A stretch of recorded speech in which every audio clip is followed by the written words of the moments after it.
Over centuries, the black body has been depicted as dirty or unclean. During colonialism, European powers often portrayed African bodies in societies as fundamentally unclean, associating us with disease and filth. This wasn't just a matter of public health, but also a moral and racial judgment.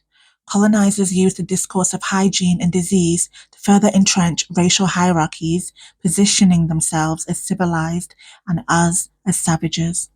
Stephanie Newell's book, Histories of the Dirt, explores the ways in which perceptions of dirt, cleanliness, hygiene, contagion shaped governance in colonial and post-colonial Nigeria.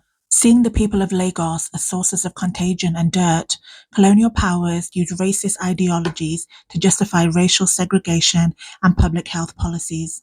Newell illustrates how the idea of dirt became an interpretive lens through which officials constructed moral, sanitary, economic, and aesthetic judgments about local populations. The supposed dirtiness of Nigerians allowed the British to rationalize controlling and segregating urban spaces.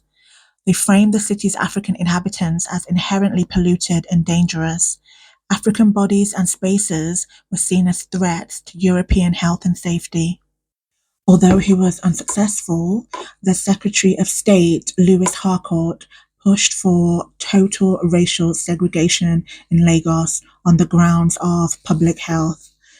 He wanted to protect the European traders and the other colonial officials.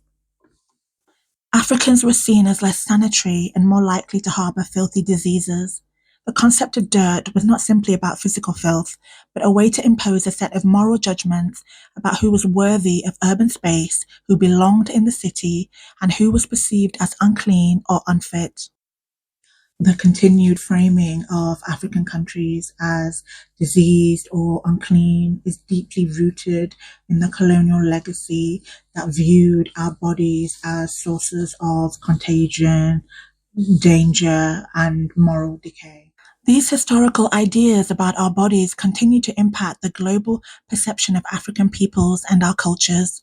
Concepts of cleanliness and health have always been intertwined with perceptions of beauty.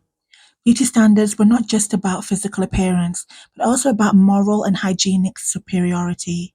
Western ideals of beauty came to symbolize not just attractiveness, but also purity and virtue. Those who do not fit the ideal are deficient in some way, morally, hygienically, and even spiritually.